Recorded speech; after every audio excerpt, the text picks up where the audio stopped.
How does federalism affect your state rights? Have you ever wondered how the balance of power between the federal government and your state impacts your everyday rights? Federalism is the answer. It sets up a system where authority is shared between the national government and individual state governments. Each has its own powers and responsibilities, which directly influences what rights states can exercise. At the heart of this system is the United States Constitution. It creates a framework of dual sovereignty. This means both the federal government and states have their own areas of authority.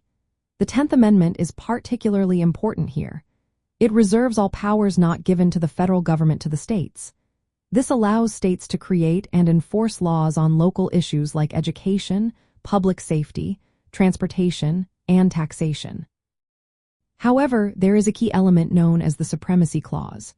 This clause states that federal law takes precedence over conflicting state laws. In simple terms, if a state law contradicts a federal law, the federal law wins. For instance, states cannot pass laws that deny voting rights protected by federal amendments.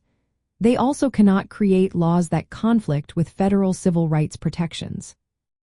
Interestingly, states can also pass laws that offer more rights or protections than federal law. This means a state can implement stricter gun control measures or more comprehensive healthcare policies, as long as they do not violate federal authority. This flexibility allows states to tailor their laws to fit the needs and preferences of their residents. Another important aspect of federalism is that it prevents the federal government from forcing states to enforce federal regulations. Courts have supported this idea, ensuring that states maintain their autonomy.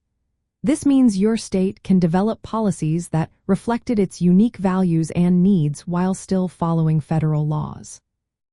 State constitutions and laws further define the scope of state powers.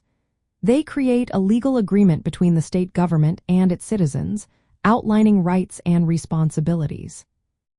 In essence, federalism shapes how state rights are defined and exercised. It allows states to govern local matters and protect individual freedoms, all while remaining aligned with federal laws. This balance influences how laws and policies are created and enforced at the state level, ultimately affecting your rights as a citizen.